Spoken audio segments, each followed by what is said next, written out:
going to talk to you about the most common problems I see with beginning saxophonists and some really easy solutions, hopefully.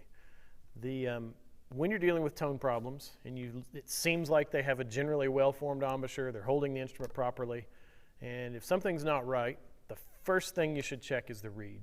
Chances are the reed that comes with the instrument, whether it's a rental or a beginner level instrument, should probably be just thrown away and never used. You need a reed that is strong enough to require a firm embouchure and good amount of air. When reeds are soft, they just encourage really poor development of embouchure and tone. The reed brand that I specifically recommend for all of my students, and it's not an endorsement by me, but just simply because of the quality of the reed, is a Van Doren blue box, just the traditional Van Doren. It's a traditional cut Van Doren blue box. You're probably, with most beginners, going to use a 2 or a 2.5. The important thing to understand about reeds is when you start venturing away in different brands, the strengths vary dramatically depending on the style of the cut and what country it was made in. American reeds tend to be softer, French reeds tend to be harder, although there's variations within those that it is a really confusing world. That's why, especially for folks that aren't really familiar with reeds, I just recommend the traditional Van Doren blue box, 2 or 2.5. Most professional players play after having played the instrument for many years, usually play a 3 or 3.5. So you can see that if you've got your student on a 2.5 from the very beginning, that's a good strong reed for a beginner. It's going to require them to use a lot of air, and that's really the direction I think that a lot of saxophonists go wrong early on, is playing that really terrible reed that comes free with the instrument that you purchase. They're usually incredibly soft and not a good reed. Along with the kind of reed, one of the most easily sort of messed up things on a saxophone is the placement of the reed on the mouthpiece. If you hear a sound, if they've got a good reed and everything looks generally right, but it just seems like a really strange sound, a really thin, tepid, buzzy, out of tune sound, incredibly out of tune, which we'll talk more about tuning later, but something that just seems wrong with it, you will be sure to want to check the location of the reed. And that's simply, when I'm talking about the location of the reed, obviously left and right. I'm going to try to hold this so we can see it on the camera. It needs to be centered, but then what I'm talking about is up and down.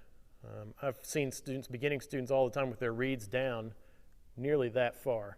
The reed should be, if it's a good reed, the reed should be essentially even with the top of the mouthpiece, about like that. If it's a reed that's just slightly soft, but still a generally good reed, I have my students, you can oftentimes get several more weeks out of a reed if you just push it up a very slight amount above the tip of the mouthpiece. This is going to be difficult for you to see, but I'm talking about probably less than a 1/16 of an inch above the mouthpiece. If the reed's too hard, you just reverse that and you would push it down ever so slightly. I'm going to try to show this for you. I've exaggerated this so you can maybe see what I'm talking about. But the location of the reed, more often than not, is something that can cause huge problems. If it's down too far, this way, it plays too soft. If it's up too far this way, it plays entirely too hard. So really, reed is the first thing I look to. If everything just generally looks okay with a student, I'm looking at the reed immediately to see if it's a good reed, hard enough, and in the right position. Those are things you really want to check. Obviously, along with the reed, we should talk about the mouthpiece. It's important on the saxophone, maybe more so than certainly any other woodwind instrument, and maybe even than the brass instruments, is to have a mouthpiece that is built to play classical saxophone if you're having them play in a concert band. There are many examples of this as far as brands go. Selmer makes mouthpieces, Van Doren makes mouthpieces. There are hundreds of mouthpiece manufacturers that make a mouthpiece that will work in a classical saxophone setup. That's something you're going to insist upon your students having. There's nothing wrong with jazz mouthpieces. They're simply made for a different setting, and they're not particularly good mouthpieces to learn how to play the instrument on.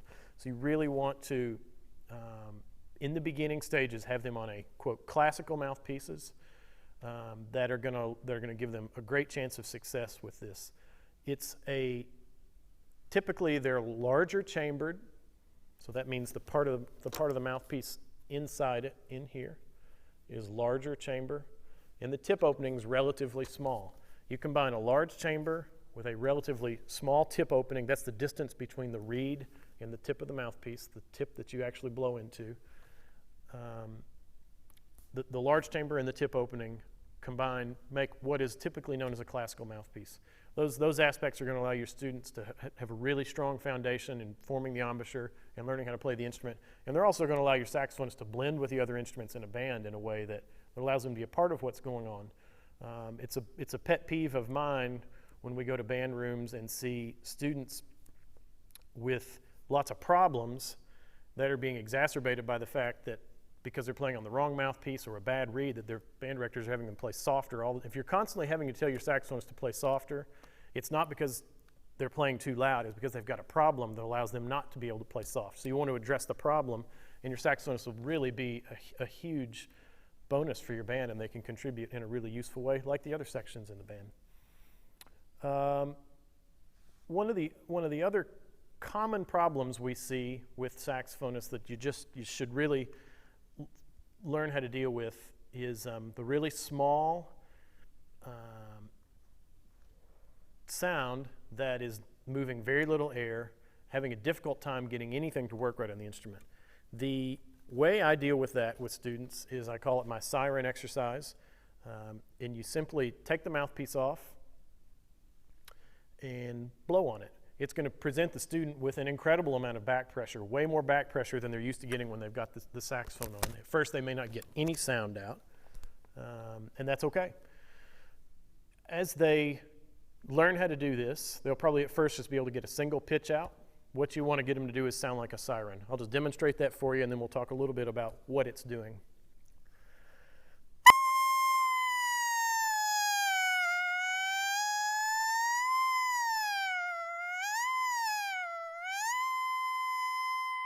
And I'm simply changing that pitch just like I would be if I was whistling, is the analogy I use with students. If you get into complicated descriptions about what we do to change the pitch, it gets very complicated really quick, and it's something that nobody can see because it's inside your mouth. So you change the pitch like you're whistling.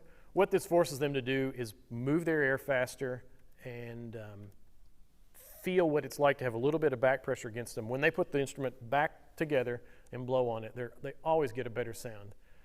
There are specific pitches that really produce a lot of results, and really all I'll tell you about that is it's not too high and it's not too low. If you have a student that has an incredibly high pitch when they blow just on the mouthpiece, something like,